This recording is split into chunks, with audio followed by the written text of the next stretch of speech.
I will tell you in context, to put it all in context. Yes.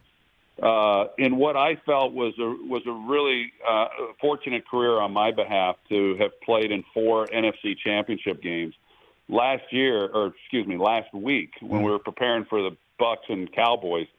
Brady, who has played in 14 championship games, so it's kind of like crazy. Oh man, I thought I had done a little something. But everybody, right? It pales. I mean, let's be honest, Troy. Amazing is that on the line on Monday night, amongst everything else, was whoever won the game would come up with a 36th all-time playoff win. And by that, I mean Brady individually or Cowboys as an organization. It's when you consider the fact that, Tom Brady, okay, here's the other part of that, and I'm sure that you've talked about it on your show and stuff, but, here's a guy who, of course, is 45, who's played as long as he has. He has played another 3 full seasons in playoff games alone. I mean, 3 more years worth of playoff games. And people can't really understand. They think, oh, okay, yeah, I guess that's right. But 3 more years added to what has already been an amazing career of longevity is pretty incredible. And to have won more playoff games than anyone else has even played in, I just don't know that the numbers, you can talk about them all day. I just don't know that anyone can fully comprehend what he's been able to accomplish. And they're always talking about records and they're made to be broken. And I get all that. But I cannot imagine anyone ever coming close to the records that he has.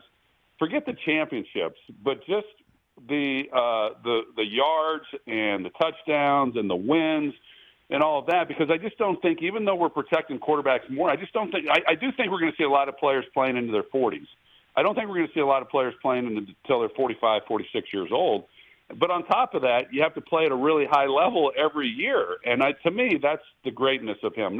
Not all of the years played, but all of the years played at a great level is what impresses me. Troy Aikman here on the Rich Eisen Show. And while we're on the subject of Brady, before we get back to the current iteration of the Cowboys and the 49ers and the rest of the weekend, you talk about Brady records, not like this is a record. It's just a numbers thing.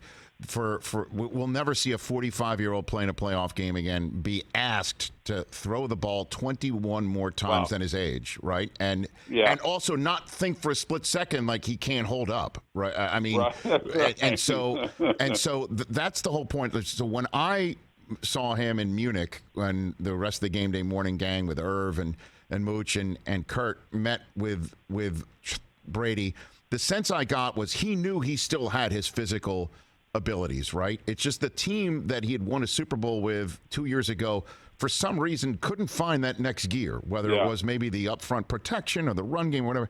But just the frustration, I sensed just a frustration from him, is that next gear was not there, and there was a question if they would ever find it. And they did find it in that game, but ultimately they couldn't. I'm wondering the Brady that you and Joe and the rest of the crew found when you got ready for this game.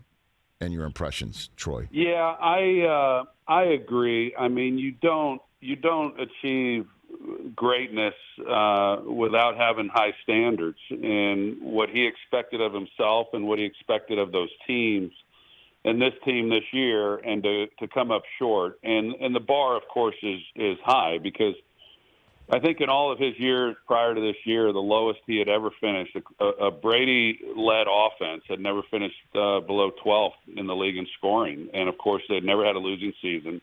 And then on top of that, the struggles this year on the field, then in his personal life. So I just think it's been a really tough year for him, unprecedented in so many ways. Most of us, we experienced those more than once in a career. He's been very fortunate, but this team, when you looked at them, you thought, even though they had the injuries, a lot of teams have injuries, but they just never reached their full potential, in my opinion. And I really thought, Rich, going into last week's game against Dallas, I thought we would see the best version of Tampa that we'd seen all year.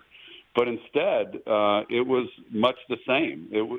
I think Tampa Bay was one of the most underachieving, maybe the most underachieving team in the NFL this year when you look at what they were able to do. But then when their backs were against the wall, they found a way to make a play or to go down the field and come away with a touchdown and then win a game and do just enough to get themselves in it. But I really did think we would get their best version, and I was disappointed. Of course, the game itself wasn't all that compelling, and that was disappointing for those of us that called the game. But I just thought we'd see more than what we got. But with Tom, I'm hopeful he comes back and plays. I still think that he can play at the level required to achieve all the things that he would like to. And there's a lot of people I talk to within their organization, although they don't know anything, but they sense that he will be back, which I found interesting because had I not have called that game and anyone have asked me, what do you think Tom's going to do next year? I would have said, my guess is he'll probably retire.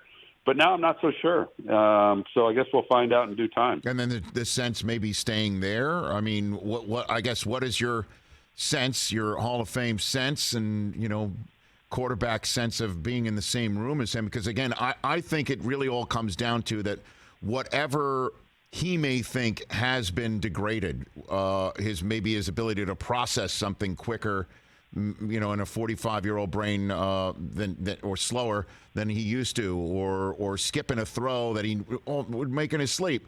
Like, if that's the sort of evaluation that will spit out the answer of I should retire, only he can make that evaluation. What do you think you're sensing? That's fair. What do you think? Yeah, I think that's fair. That at the end of the day, I mean, I think he will. I think Tom has the ability and the awareness to evaluate his play and his abilities and skills, and where is he in the context of being able to compete at the level that you have to get to be able to go on and play and achieve. Like I said, he's not interested in just playing to play. Right. He's playing to win a championship. And whether or not that's in Tampa, Rich, I guess to answer your question, I'm not real sure. I don't know how all that exactly plays out, but he knows, as we all do, it doesn't matter that he's 45. I think if you're 35 and you're going somewhere, you're saying as a quarterback, look, I want to have good players around me. I want to be protected. I want to, great defense, all those things. So it doesn't change. I mean, for instance, Tom's game hasn't changed over the years. What allows him to win is just being really smart, knowing where to go with the football, knowing situations, and knowing how to play winning football. And so it's not like all of a sudden his legs have been taken away from him from where he was earlier in his career. So the things that Tom's wanted around him are the same things all quarterbacks want around him. And if he can have that, I think he loves the game enough. You don't play that long unless you just really love to compete. But it's a grind, as we all know. But I'm hopeful that he continues to play. But where that might be or if it might happen is anyone's guess. Catch the Rich Eisen Show every single day on the Roku channel, 12 to 3 Eastern, for free.